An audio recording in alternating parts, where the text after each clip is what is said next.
Bismillahirrahmanirrahim. Assalamualaikum warahmatullahi wabarakatuh.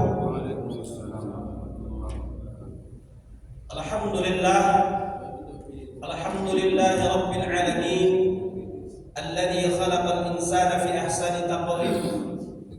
Wahdahu wassalatu wassalamu ala asrafil anbiya'i wal mursalin. Asyhadu an la ilaha illallah wa asyhadu anna Muhammadar Rasulullah. Allahumma shalli wa sallim wa barik ala sayyidina Muhammad wa ala ali sayyidina Muhammad. Bersyukur kita kepada Allah dengan ucapan alhamdulillahirabbil alamin. Berselawat kita kepada baginda Nabi Muhammad sallallahu alaihi wasallam dengan ucapan Allahumma shalli wa sallim wa barik ala sayyidina Muhammad wa ala ali sayyidina Muhammad. Yang terhormat selaku pengurus masjid yang kita cintai ini, seterusnya yang terhormat bapak-bapak, ibu-ibu, hadirin wal hadirat yang dimuliakan oleh Allah Subhanahu wa taala. Pembahasan kita pada kesempatan kali ini yaitu orang-orang munafik. Hadirin yang dimuliakan oleh Allah Subhanahu wa taala. Mungkin selama ini kita berpikir bahwa orang munafik itu adalah apabila berkata dia bohong. Sebagaimana yang kita ketahui dari hadis baginda Nabi Muhammad sallallahu alaihi wasallam, alamatul munafik salasah. Tanda-tanda orang munafik ada 3. Satu, ketika berkata dia bohong. Ketika dipercaya dia khianat. Kemudian tidak amanah. Ini baru tanda-tanda, ciri-ciri. Setiap tanda-tanda itu belum pasti menunjukkan sesuatu. Memang ini merupakan tanda-tanda. Tapi yang lebih jelasnya lagi, orang-orang yang munafik itu Allah jelaskan dalam Al-Quran. Surat An-Nisa ayat 142. Ini lebih signifikan lagi, lebih jelas lagi. Maka dari ayat ini kita dapat pahami dan ketahui siapa sebenarnya orang-orang munafik tersebut. Jangan-jangan kita termasuk orang munafik. Kita merasa beriman, kita merasa dekat dengan Allah, kita merasa kenal dengan Allah, tapi sesungguhnya kita termasuk orang munafik. Maka sangat perlu kita pahami, kita ketahui siapa sesungguhnya orang munafik tersebut. Hadirin yang dimuliakan oleh Allah Subhanahu wa taala. Maka kata Allah dalam Al-Qur'an surat An-Nisa ayat 142, "Innal munafiqina yukhadi'una Allah." Orang yang munafik itu dia menipu Allah. Ayat ini dimasuki kalimat inna. Kalau sudah masuk kalimat inna, tidak bisa lagi dibantahkan karena sudah sesungguhnya dia menipu Allah. Bagaimana dia menipu Allah? Mengaku beriman, merasa beriman tapi tidak beriman. Yang kedua kata Allah, wa idza qamu sholata qamu kusala. Kalau dia mau mendirikan sholat, tidak ada girohnya untuk sholat, tidak ada semangatnya, tidak ada rasa cintanya, tidak ada senangnya dia untuk melakukan ibadah sholat tersebut. Padahal sholat itu kata Nabi, as-sholatu mi'rajul mu'minin. Sholat itu perjumpaan seorang hamba dengan Rabb-nya, dengan Tuhannya.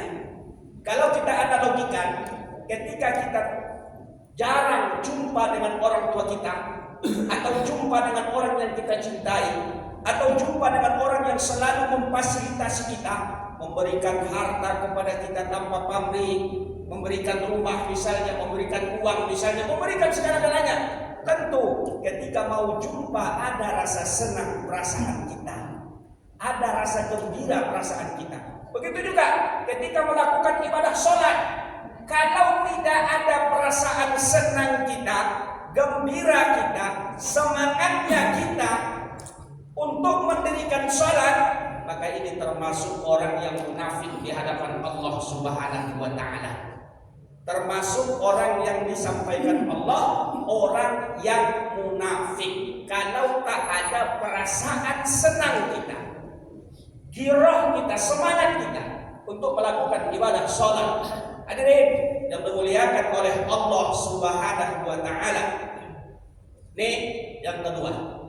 Kemudian yang ketiga kata Allah, apabila melakukan sholat dia ingin dipuji orang lain.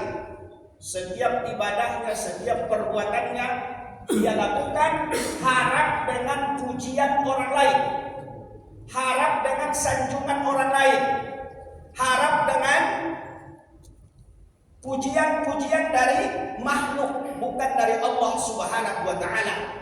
Agar dikatakan orang dia alim, agar dikatakan dia rajin ibadah, agar dikatakan dia dermawan, atau disebut dengan sifat riya. Ketika kita memiliki sifat riya, ingin dipuji orang lain, ingin dihormati, dihargai, disanjung orang lain, sesungguhnya kita termasuk kepada golongan orang-orang munafik. Yang ketiga. Kemudian yang keempat, hadirin yang dimuliakan oleh Allah Subhanahu wa taala. Kata Allah yang keempat, orang munafik itu bagaimana? Wala yadhkurunallaha illa qalila. Dia tidak mengingat Allah kecuali sangat sedikit. Dia tak berzikir kepada Allah kecuali sangat sedikit. Ini yang terakhir ini, coba kita perhatikan. Wala yadhkurunallaha illa qalila. Dia tak ingat Allah kecuali hanya sedikit. Bisa kita tanya diri kita, hadirin yang dimuliakan oleh Allah. Allah berikan waktu kepada kita 24 jam dalam satu hari, 30 hari atau 29 hari dalam sebulan. Kira-kira dalam satu hari, dalam satu bulan, mana yang lebih banyak kita ingat kepada Allah atau lupa kepada Allah?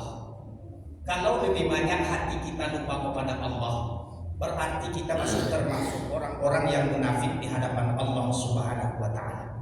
Karena ini jelas, ayat Al-Qur'an surat An-Nisa ayat 142. Yang keempat tanda orang munafik itu atau sesungguhnya orang munafik itu kata Allah, wala yadhkurunallaha illa qalila. Dia tak ingat kepada Allah kecuali hanya sedikit. Kadang-kadang bahkan hadirin yang dimuliakan oleh Allah, waktu sholat pun Pak kita lupa kepada Allah. Padahal kita mengagungkan Allah, kita ucapkan Allahu Akbar, kita meminta kepada Allah Rabbi ghafirli warhamni, tapi hati kita entah kemana-mana. Waktu sholat saja kadang-kadang kita lupa kepada Allah. Hadirin yang dimuliakan oleh Allah Subhanahu wa taala. Makanya di dalam Islam kita dianjurkan setiap memulai sesuatu itu diawali dengan bismillah. Setiap mengakhiri sesuatu itu diakhiri dengan alhamdulillah. Apa tujuannya? Agar hati kita itu betul-betul selalu tersambung kepada Allah.